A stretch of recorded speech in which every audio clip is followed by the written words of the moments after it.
आप सभी योग जिज्ञासुओं को मेरा नमस्कार। योगियों की जीवन परिचय श्रृंखला में आज हम चर्चा करने वाले हैं श्री अरविंद घोष, जिन्होंने इंटीग्रल योग, पूर्ण योग दिया और जो जेल में भी गए और जिन्होंने 24 वर्ष तक 12-12 वर्ष तक लगातार 2 बार यानी कुल 24 वर्ष तक मौन साधना की, क्रांतिकारी लेखन किया, जेल में रहते हुए लेखन किया और जिनकी जो शिक्षा दीक्षा है वो इंग्लैंड में हुई थी और कैसे वो राजनीतिक जीवन से आध्यात्मिक जीवन में प्रवेश कर गए, संपूर्ण चर्चा हम इस वीडियो में महर्षि अरविंद जी के बारे में करेंगे। तो देखिए, इनका जीवन परिचय हम जान लेते हैं। तो अरविंद जो घोष हैं वो एक योगी हैं, कवि हैं, लेखक हैं, आध्यात्मिक गुरु हैं और एक अच्छे दार्शनिक के साथ साथ भारत की आज़ादी के पुरोधा थे। मतलब एक होता है ना मल्टी टैलेंटेड व्यक्ति, है ना। एक योगी भी हैं, साधक भी हैं, कवि भी हैं, लेखक भी हैं, आध्यात्मिक गुरु भी हैं और एक अच्छे फिलोसफर भी हैं और साथ में एक अच्छे क्रांतिकारी भी रहे। मतलब देश की आज़ादी में भी, देश की राजनीति में भी एक महत्वपूर्ण भूमिका इन्होंने निभाई थी। तो देखिए, महर्षि अरविंद का जन्म जब भारत कहते हैं ना आज़ाद हुआ था 15 अगस्त, उसी डेट को माना जाता है, यानी 15 अगस्त 1872 ईस्वी को बंगाल राज्य के कोलकाता शहर में हुआ था। इनके पिता कृष्णधन घोष पेशे से डॉक्टर थे। माता श्रीमती स्वर्णलता देवी धार्मिक विचारों की गृहिणी थी। 5 भाई बहनों में अरविंद तीसरे नंबर पर थे। अरविंद के 2 बड़े भाई विनय भूषण एवं मनमोहन थे, जबकि एक छोटी बहन सरोजनी एवं एक छोटा भाई वरिंदर कुमार था। इनकी शिक्षा देखिए, सन 1879 ईस्वी में जब अरविंद 7 वर्ष के थे तभी इनके पिता अपनी पत्नी एवं बच्चों सहित इंग्लैंड चले गए थे। श्री कृष्णधन घोष अरविंद को शुरू से अंग्रेजी माध्यम एवं अंग्रेजी कल्चर में पढ़ाना चाहते थे। कृष्णधन घोष चाहते थे कि उनका बेटा बड़ा होकर ICS बने। इंग्लैंड के प्रसिद्ध शहर मैनचेस्टर में WH ड्रेवेट कांग्रेगेशनल चर्च के पादरी थे, जो कृष्णधन के अच्छे मित्र थे। इसलिए ड्रेवेट की पत्नी अरविंद को घर पर ही इतिहास, भूगोल, गणित आदि विषयों के साथ साथ फ्रेंच, अंग्रेजी एवं लैटिन भाषा में ही पढ़ाती थी। श्री अरविंद ने अपनी प्रारंभिक शिक्षा के साथ साथ शेक्सपियर, शैली, प्लूटो, कीट्स और बायावल आदि प्रसिद्ध विद्वानों की रचनाओं का भी गहनता से अध्ययन किया था।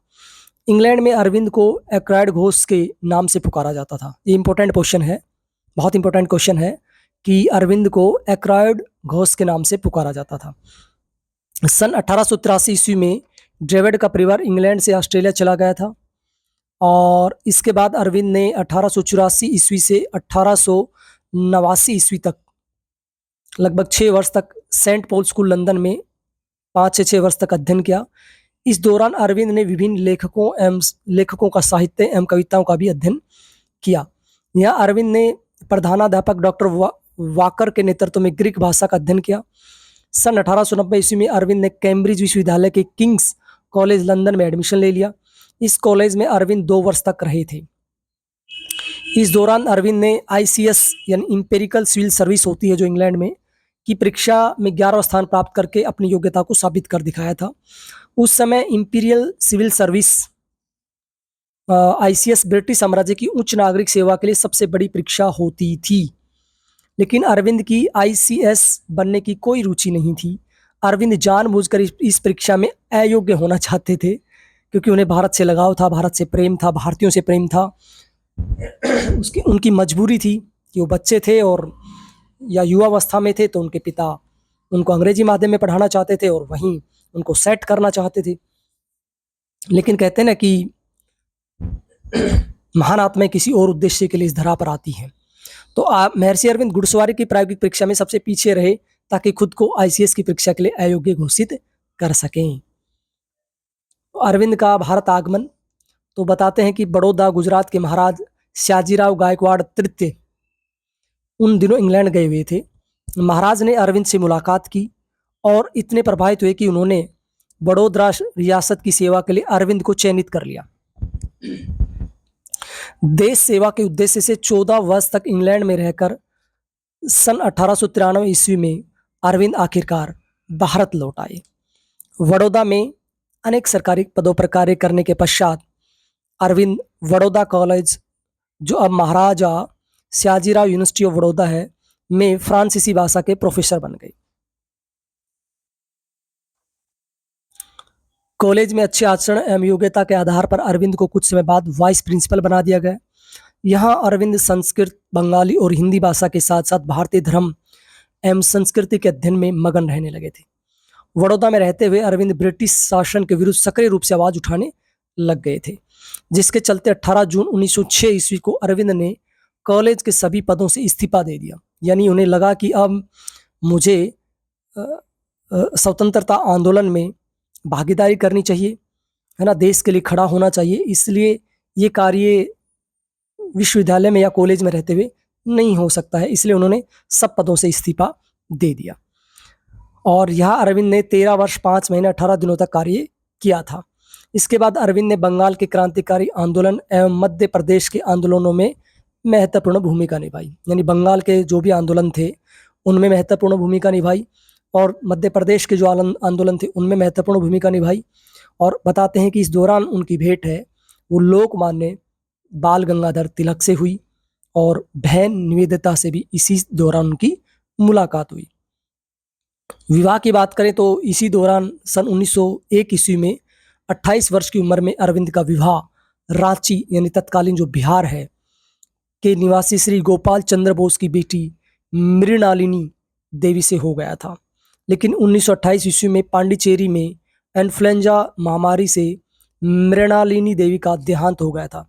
इसके बाद अरविंद ने पारिवारिक जिम्मेदारियों से मुक्त होकर गहन योग साधना के लिए अपने आप को शारीरिक और मानसिक रूप से तैयार किया।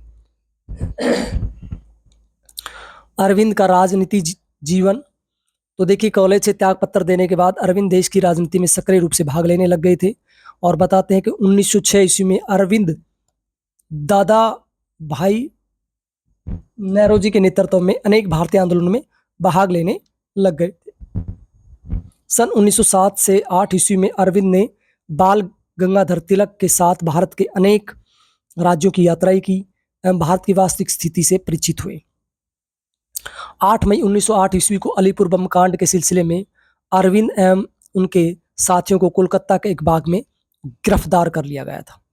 अरविंद ने इस घटना का वर्णन अपने एक पत्रकारा कहानी में भी किया है। जेल में रहते हुए अरविंद ने कर्मयोगिनी अंग्रेजी भाषा और धर्म बंगाली भाषा में 2 पुस्तकों का लेखन कार्य भी किया।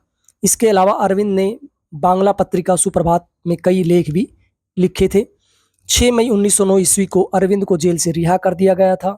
जेल में 1 वर्ष रहने के दौरान आध्यात्मिक अनुभवों के कारण अरविंद का जीवन के प्रति दृष्टिकोण पूरी तरह से बदल गया था।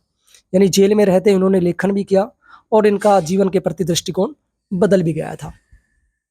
इसके बाद अरविंद ने लगातार पत्रकारिता के क्षेत्र में संपादन का कार्य किया। अरविंद अपने क्रांतिकारी लेख एवं पत्रिकाओं के माध्यम से अंग्रेजों के विरुद्ध नवयुवकों में नए दृष्टिकोण के साथ जोश भरते रहते थे। तो अरविंद का राजनीतिक जीवन से आध्यात्मिक जीवन में कैसे प्रवेश हुआ वो भी हम जान लेते हैं। तो देखिए अरविंद के जीवन में बदलाव तब आया जब अलीपुर जेल कोलकाता में थे। जेल में अरविंद योगाभ्यास, आत्मचिंतन, गीता, उपनिषद, वेद आदि का अध्ययन एवं चिंतन निरंतर करते रहते थे। एक बार जेल में ध्यानावस्था के दौरान अरविंद को स्वामी विवेकानंद की आवाज़ सुनाई दी थी, ऐसा उन्होंने एक पत्र में बताया भी था। ये सब अनुभव अरविंद ने अपने पांडिचेरी आश्रम के साधकों को प्रवचन के दौरान भी बताए थे। सन 1910 ईस्वी के बाद अरविंद राजनीतिक गतिविधियों से दूर कोलकाता से 30 किलोमीटर दूर मोतीलाल राय हाउस चंदन नगर में रहने लग गए थे। साधना एवं निर्वाण 4 अप्रैल 1910 ईस्वी को अरविंद चंद्रनगर छोड़कर पांडिचेरी पहुंच गए थे। पांडिचेरी में श्री अरविंद ने आश्रम का निर्माण किया और ध्यान योग साधना में लीन रहने लग गए थे। अरविंद 1914 ईस्वी तक आश्रम में नियमित योग प्राणायाम का अभ्यास स्वामी ब्रह्मानंद के शिष्य बाबाजी देवधर इंजीनियर के सानिध्य में करते थे। अरविंद ने सन 1914 ईस्वी के बाद दर्शन प्रमासिक पत्रिका आर्य शुरू की थी। इस दौरान अरविंद ने सन 1926 ईस्वी तक अपने अनुभव के आधार पर योग, अध्यात्म, गीता, वेद, उपनिषद आदि पर अनेक रचनाएं लिखी थी। 1926 ईस्वी से इनके जीवन में बहुत कुछ परिवर्तन होता है और 1926 से 1938 तक लगभग पूरे 12 वर्ष अरविंद गहरी मौन साधना एवं ध्यान में लीन हो जाते हैं। इसके बाद फिर 1938 ईस्वी से 1950 ईस्वी तक मौन साधना का दूसरा चरण भी श्री अरविंद का 12 वर्ष का ही रहता है। यानी कुल मिलाकर वो 24 वर्ष तक मौन साधना में रहते हैं और बताते हैं कि इस दौरान उनके जो सेवक थे चंपकलाल और श्री माँ ही अरविंद से मिल सकते थे। अन्य सभी का श्री अरविंद के कमरे में प्रवेश निषेध था, कोई नहीं जा सकता था। देखिए कितना लंबा साधना काल रहा इनका, 24 वर्ष तक। श्री अरविंद की आध्यात्मिक साधना दिनों दिन गहरी होती जा रही थी। साधना के दौरान इन्हें कुछ आंतरिक अनुभूतियां भी हुई जिन्हें अरविंद ने अभिव्यक्त भी किया, जिसका असंख्य योग जिज्ञासुओं को लाभ भी बाद में मिलता रहा। महर्षि अरविंद का यह विश्वास था कि सांसारिक दुख का निवारण केवल आत्मा के विकास से ही हो सकता है। महर्षि अरविंद ने अपने अनुभवों से बताया था कि योग से ही शुभ चेतना का जागरण हो सकता है। योग के द्वारा व्यक्ति सामान्य जीवन को दिव्य जीवन बना सकता है। तो 5 दिसंबर 1950 ईस्वी को श्री अरविंद भौतिक शरीर को छोड़कर सदा के लिए पंच तत्व में लीन हो गए थे। तो महर्षि अरविंद के अंतिम दर्शन के लिए लाखों लोग उनकी मुक्ति यात्रा में शामिल हुए। तत्कालीन यानी इस दौर के जो प्रधानमंत्री थे, प्रधानमंत्री जवाहरलाल नेहरू एवं राष्ट्रपति राजेंद्र प्रसाद ने भी यौगिक दर्शन एवं स्वतंत्रता आंदोलन में उनके योगदान की प्रशंसा की थी। राष्ट्रीय और अंतर्राष्ट्रीय अखबारों में भी श्री अरविंद की मृत्यु को देश के लिए सबसे बड़ी क्षति बताया गया था। श्री अरविंद की जो प्रमुख रचनाएं थी वो उन्होंने अंग्रेजी, हिंदी और बांग्ला तीनों भाषाओं में लेख लिखे थे। तो इनकी जो रचनाएं थी वो प्रमुख है the life divine, the secrets of Vedas, the ideal of human unity, the synthesis of yoga, the future poetry, the human cycle, the defence of Indian culture, essays on the Gita, Savitri a legend and a symbol, है ना, सावित्री एक महाकाव्य था वो भी इन्होंने लिखा था। लेटर्स ऑन योग, ये भी इनकी महत्वपूर्ण रचना है। ये देखिए मीरा अल्फसा, जिन्हें श्री माँ भी कहा जाता है, मीरा अल्फसा को श्री माँ भी कहा जाता था। मीरा अपने पति पॉल रिचर्ड के साथ 1914 ईस्वी में पांडिचेरी अरविंद आश्रम में अध्यात्म एवं योग साधना के लिए पेरिस यानी फ्रांस से भारत आई थी। इनका जन्म 21 फरवरी 1878 ईस्वी को पेरिस फ्रांस में हुआ था। मीरा का जन्म यहूदी धर्म में हुआ था, लेकिन हिंदू धर्म की संस्कृति से मीरा बहुत प्रभावित थी। श्री अरविंद मीरा को माता कहकर पुकारते थे। महर्षि अरविंद के अनुयायी और आश्रम के लोग इन्हें श्री माँ कहते थे। वास्तव में श्री माँ आध्यात्मिक गुरु, योगिनी, साधिका एवं त्याग की अमूल्य मूर्त थी। अपनी आध्यात्मिक सोच एवं भारतीय संस्कृति से प्रेम के कारण वो आज मरकर भी अमर हैं। 17 नवंबर 1973 ईस्वी को 95 वर्ष की उम्र में पांडिचेरी आश्रम में मीरा ने अंतिम सांस ली थी। तो देखिए परीक्षा की दृष्टि से महत्वपूर्ण प्रश्न आपके समक्ष दिए गए हैं। इनका जो दर्शन है, इनका जो योग है वो इंटीग्रल योग है या पूर्ण योग कहते हैं जिसे, है ना, या एकात्मक योग भी कहते हैं, आप याद रखना। और श्री अरविंद ने वंदे मातरम पत्रिका का भी प्रकाशन प्रारंभ किया था और महर्षि अरविंद के अनुसार अपने आप से जुड़ना ही योग है। इनके जो प्रमुख शिष्य थे वो एन के गुप्ता, अमल किरण, निरोधबरन, पवित्रा, ए बी पुरानी, डी के राय, सतप्रेम, इंदिरा सेन, चंपकलाल, ये इनके प्रमुख शिष्य रहे हैं। ये देखिए वंदे मातरम जो वीकली एडिशन था उसकी फोटो आप देख पा रहे हैं, सबसे पुराना पेपर है। आप इसको थोड़ा और बड़ा करके देखेंगे तो पता चल जाएगा कौन सा एडिशन है ये, कौन से समय का है। और डाक टिकट पर भी महर्षि अरविंद की फोटो आप देख सकते हैं। भारत सरकार ने 1964 ईस्वी में श्री अरविंद की याद में डाक टिकट भी जारी किया था। श्री अरविंद का जो पूर्ण योग है या इंटीग्रल योग है, इसको भी जान लेते हैं क्या है। तो देखिए पूर्ण योग को एकात्मक योग, इंटीग्रल योग, अलौकिक योग के नाम से भी जाना जाता है। बहुत इंपॉर्टेंट, आप ध्यान रखना कि जो पूर्ण योग है उसको एकात्मक योग, इंटीग्रल योग और अलौकिक योग के नाम से भी जाना जाता है। महर्षि अरविंद ने पूर्ण योग का विस्तृत विवेचन मासिक पत्रिका आर्य में किया था। इस पत्रिका में सिंथेसिस ऑफ योग शीर्षक से लगातार 6 वर्षों तक पूर्ण योग पर लेख माला प्रकाशित होती रही थी। महर्षि अरविंद भक्ति योग, राजयोग, ज्ञान योग, ध्यान योग आदि के समरूप ऐसी योग विधि का प्रतिपादन किया जो मनुष्य को पूर्णता प्राप्त करता है। श्री अरविंद का योग व्यवहारिक एवं मनोवैज्ञानिक है। श्री अरविंद का मानना है कि केवल पुस्तकें पढ़ने से योग के अंतिम लक्ष्य तक नहीं पहुंचा जा सकता है। योग साधना के सिद्धांत सभी के लिए समान हो सकते हैं, परंतु किसी साधक को किस समय और कैसी अवस्था में किस तरह की साधना पद्धति महत्वपूर्ण है, ये प्रत्येक व्यक्ति के संस्कार, आत्मविकास एवं व परिस्थितियों पर निर्भर करता है। योगी के गुरु स्वयं भगवान होते हैं, परंतु सामान्य या प्रारंभिक साधक के लिए शरीरधारी गुरु की आवश्यकता होती है। देखो कितनी इंपॉर्टेंट बात यहाँ पर बताई गई है।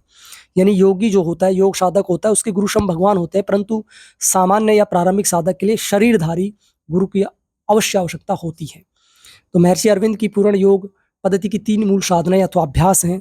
एक अभिप्सा अर्थात अभिलाषा, दूसरा परित्याग, तीसरा आत्मोद्घाटन। निसंदेह पूर्ण योग एक सर्वांग साधना प्रणाली है जिसमें सांसारिक जीवन और आध्यात्मिक जीवन के मध्य सामंजस्य स्थापित होता है। यहाँ पर भी स्टोइक की बात की है, समत्वम की बात की है, बैलेंस की बात की है। पूर्ण योग में पूर्ण शब्द यह सूचित करता है कि यह योग मानव को पूर्णतः प्राप्त करता है, अर्थात मानव को महामानव बनाता है। यह आत्मा के भीतर जीवन को पूर्णतः प्रदान करता है और उसे सार्थक बनाता है। तो ये था महर्षि अरविंद का पूर्ण योग। तो देखिए इम्पोर्टेंट है काफ़ी चीज़ें इसमें। एक तो इसमें सबसे इम्पोर्टेंट इनकी जो बुक्स हैं ये बहुत इंपॉर्टेंट है, कई बार एग्जाम में पूछ लिया जाता है। The secret of the Vedas, the life divine, है ना। और इनकी रचनाओं के बारे में पूछ लिया जाता है, कर्म योगिनी, कारा कहानी, है ना। तो ये सब आपको पता होना चाहिए। आज के लिए इतना ही। फिर भी आपके मन में कोई पर्सन हो, कोई डाउट हो तो निसंदेह निसंकोच आप कमेंट बॉक्स में लिखकर पूछ सकते हैं। कोई आपका मूल्य सुझाव है वो भी सहर्ष स्वीकार्य है, आप मुझसे पूछ सकते हैं। आज के लिए इतना ही। आप सबका बहुत बहुत धन्यवाद।